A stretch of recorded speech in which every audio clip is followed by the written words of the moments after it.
Could you just go back to that picture? Just start with that picture again. The intro slide. That's mixed reality. That's how I feel. This is the real me. Thank you.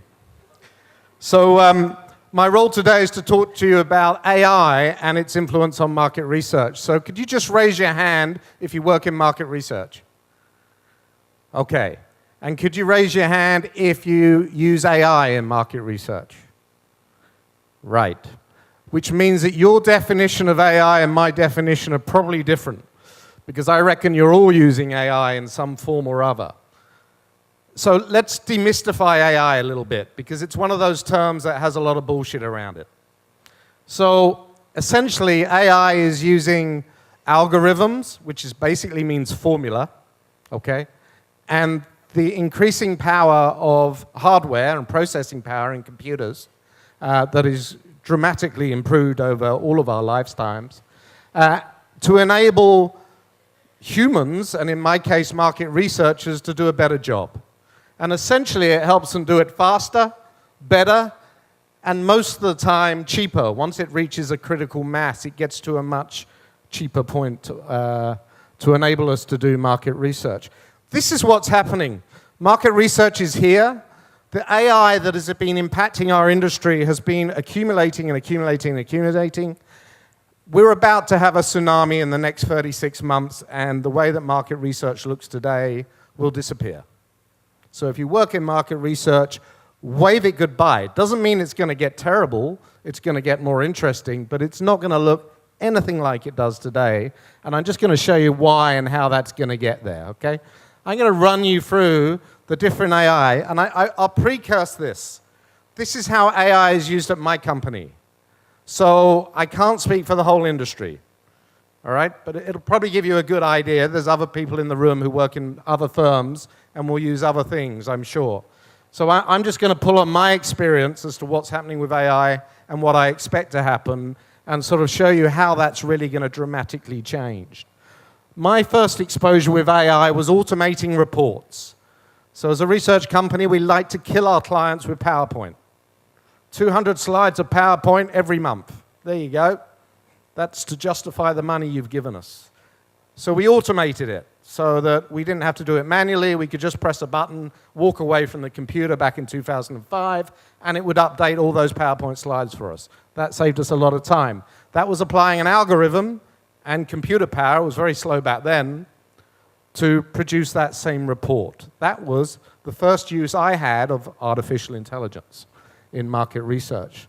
The next thing we did came 5 years later, so quite a jump in time.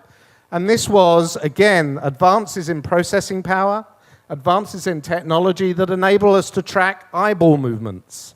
So I could show people a shelf in a supermarket, and I could track how their eyes moved around the shelf, around a billboard advertisement, around a computer screen, whatever I would like to show them, and I could assess how a pack or how a print ad was communicating. And it was AI that made that possible. So 5 years later, AI started to have some reasonable impact. It's still low impact. I mean, the revenue I got as a company was very small from these sort of studies, but it did create new revenue opportunities for us, but they were very small. The next big thing, which is quite high impact, was around the same time, and maybe my dates are a little off, but around the same time, we started developing social media listening tools. So AI enabled us and many others to go out, dredge the internet, collect all those open-ended comments you write in Facebook, and then analyze them without someone having to do it manually. So, and analyze whether people were being nice or mean about the product or the brand, right? And that spurned a whole new industry. There's agencies now all over the world who only do this. But that was AI-based. So this had quite a large impact. A lot of you, if you're working in marketing, you probably pay someone a very small amount today, and it's probably completely automated using AI to give you some sort of sentiment analysis. So the algorithm just looked at the words, looked at the language, and determined whether that was positive or negative or neutral towards your brand. Not 100% accurate, but much, much more efficient than trying to do it manually. When we started this, we started it across Asia in multiple languages, and we were in it for 2 years before we sold it. And we sold it because processing power made it so easy to do that the service became so cheap that we couldn't see any money in it. So we got out of it as quickly as we could.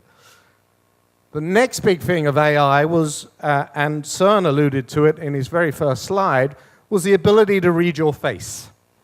So there's been enough work done, I forget the guy's name, Paul Heckman or something, but an academic who came out from an FBI background, looked at facial expressions, and then built algorithms to read people's faces. So as you show them something, a picture of a nude person, or a picture of something scary, or a picture of an apple pie, you could read their facial response and their emotions to that. And that had quite a good impact. That enabled us to do better advertising, testing and research. So we would interview people online or on their mobile phones, and we still do it today, and the camera on that device is reading their face and recording it. And then the formula, the algorithm, simply codes that into emotional response. These are the emotions, and as we go through a 30-second ad, and this is for Samsung, we can see what bits make people happy, what bits make people scared, what bits make people sad, and then we can advise the client, well, maybe you want to cut that, or maybe they're not happy enough, you need more nude people, whatever it may be. The next one was virtual reality. Again, tiny impact. Not because the technology is not powerful, it is, but it's not scalable enough to be cheap enough for market research projects. So it's quite hard to put together a in-store environment, for example, give somebody a headset and run different tests. It's possible, but it takes rather deep-pocketed clients to finance that. So it's having a low impact, but that started, for us anyway, in 2014. Not a big revenue earner. It's interesting that it can be done with things such as Microsoft are producing. Hopefully that will get easier, cheaper, and therefore scalable and to be used in market research. This is another Microsoft product. The very first one I showed you in 2005, automating our reporting, that took me 2 years to build internally and cost me over $100,000 to build. Power BI, which is a Microsoft product, is a live dashboard that does all that software did for about, and correct me if I'm wrong, CERN, about $10 per person per month to use it. I mean, that's how processing power and algorithms have moved forward. So it automates my reporting, it visualizes things nicely, puts lots of charts on one dashboard, automatically updates. I can say, well, show me Ho Chi Minh, show me women in Ho Chi Minh, show me boys in Hanoi, whatever it is, and it will automatically reproduce all my reports. Amazing product, so cheap. So good, so not expensive is probably a better way of expressing it. And there's a free version for more basic functionalities. It's called Power BI. If you're presenting data that's continuously updated and you want to look at different segments of your market, it's very easy to use. The next thing that came along that had quite a positive impact, we monitor what goes on in store through the CTV, right? So if you walk into Starbucks, we're monitoring what happens to you as a customer, or Highlands, or many other chains. And we monitor the behavior in all the stores. And we're looking for fraud, we're looking to understand service standards, we're looking for customer behavior. But we don't watch it all the time, and we don't watch every camera all the time. We use predictive analytics to tell us when something is happening that is not the norm. Based on machine learning, what's happened over time, if an adverse event happens, something strange happens, that means human eyeballs go to that scene to see what happened. Maybe catch the employee stealing, maybe see a dirty table or an upset customer, whatever it may be. So, this is having quite a good impact in terms of our ability to monitor what's going on in different stores and help retailers and fast service restaurants provide better service over time. We're a sponsor here with Happy. This is new, just coming out this week. Which again is automating the survey process. It's making micro surveys, automated, easy selection of sample, much like programmatic advertising for those of you from the advertising space. And it's just automating with the use of algorithms, survey collection on mobile phones. Going forward, so right now we're piloting what I call chat angels, but most of you would know as chat bots. So rather than me send people very boring surveys, I'd rather have a conversation with them. And I'll do that through Zalo and have a conversation with those people that is in effect a survey. And the artificial intelligence there is now moving me beyond a question and answer format for the bot to interpret the context of a conversation. So I can work out through natural language processing whether someone's being sarcastic, for example, which before today, well, before about 6 months ago, I could never do. If someone was being sarcastic, I couldn't get to that. So that's something that's going on now that is imminently going to have an impact on market research. Advanced pattern recognition, maybe this example isn't advanced, but Power BI, for example, tells me longitudinally over time what's happening and helps me identify patterns. What it doesn't do is say, well, Richard, you've done 100 sensoric product tests over the last 2 years.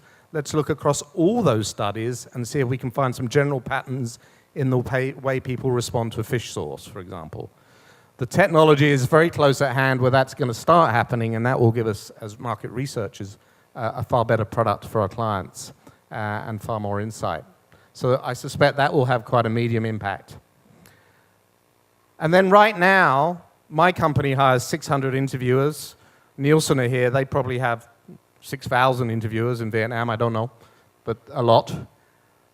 They're slowly going to go away, so we're going to have virtual interviewers. And, you know, the chat bot or chat angel will become a virtual assistant, and people will be interviewed by someone virtually. So this is also going to have a massive impact, I think, in terms of restructuring our industry.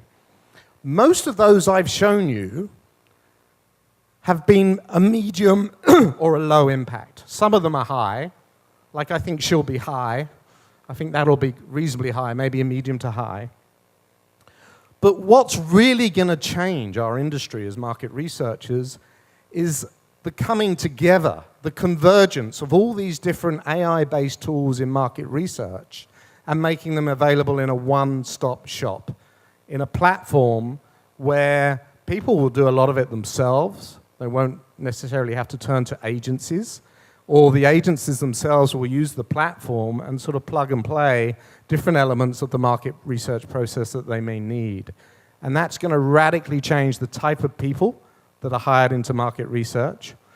It's going to radically increase the size of market research. Why? Because there's a lot of people who don't use market research because it's too damn slow or it's too expensive. So I don't think market research, for those of you in the industry, is going to decline. I think it's going to dramatically increase in size. But the nature of you walk into an agency today and you walk in 5 years' time, you will not recognize it. And the skill sets today, you will not recognize in 5 years' time. So the tsunami is very much imminent. I would say because of processing power and the power of these algorithms is speeding up with time, that we're going to be looking at those changes within the next 3 years starting, and probably 5 years later from now, we really won't recognize our industry at all. It's exciting, a bit scary, but exciting. So that is the end of my presentation. Thank you for listening.